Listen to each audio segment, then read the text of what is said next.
discount the importance and the competitiveness of the Ferrari challenge. Yeah, but it's more or less wherever you go with racing, there is always somebody that is, let's say, the idea better than you, or the level wherever national or which championship you go, there's always somebody that is really strong, and you need to measure your speed against him or them, and never underestimate the challenge that is going to be there to win races. If you win something, it means that you are better than the others, and anyway, the competition is always there.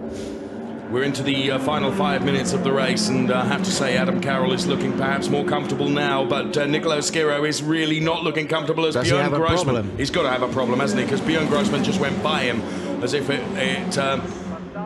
so, there you could see the brake discs, or as we say in America, the rotors really lighting up then. And now, with 4 minutes remaining, 3 laps maximum, I would suggest, is Björn going to be able to get on terms with Adam Carroll? The gap between them is 1.1 seconds, but now Nicolo Schiro, whatever issue he had, he seems to be able to come back now.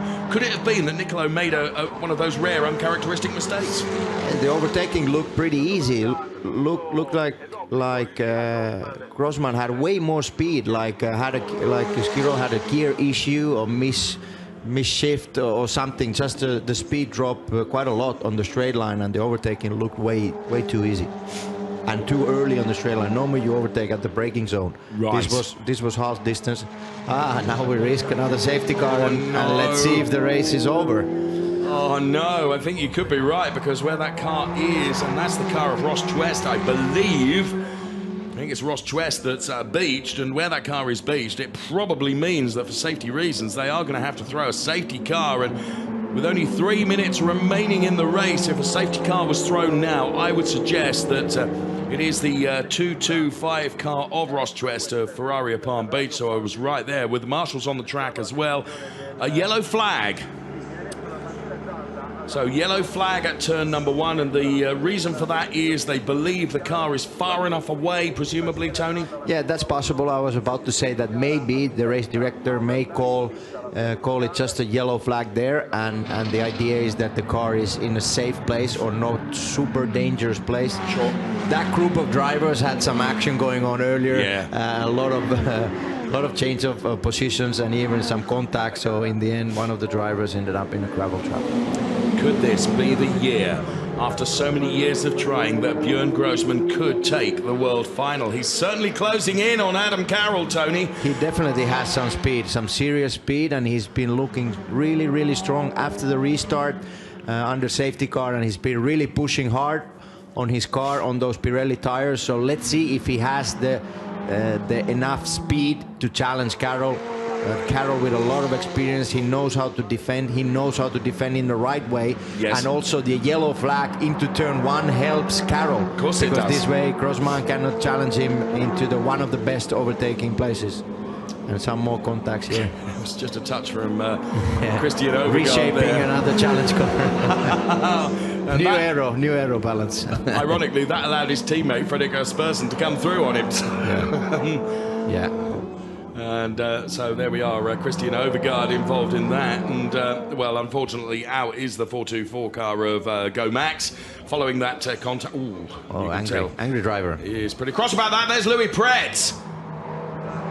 So Louis Pretz, that was a big save, Tony. Yeah, that was after Arrabbiata 2 coming into Scarperia, so turn number 10. The car was half to the grass, and now we can see Pretz is a little bit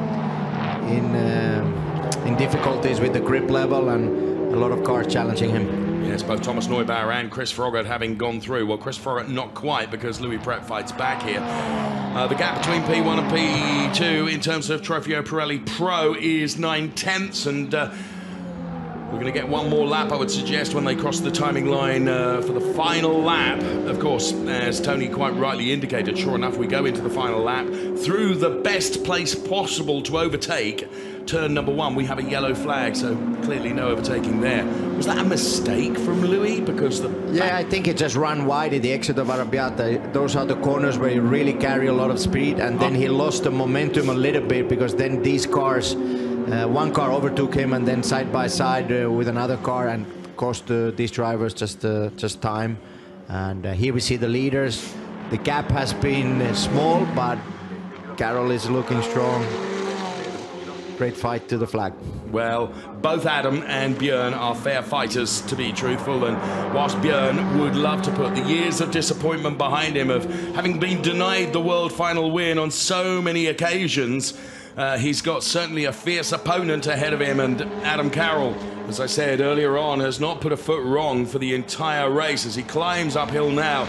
I'm sorry to say, the best overtaking opportunity Björn potentially would have had on Adam Carroll is gone because there is a yellow flag there and you cannot overtake under a yellow, and that around turn number 1. And in any event, I don't think Björn is close enough now, and Adam Carroll's not one of those drivers that tends to make a mistake. Yeah, you can see both cars, the leading car and the P2 car are sliding around, so the grip level is not the max anymore.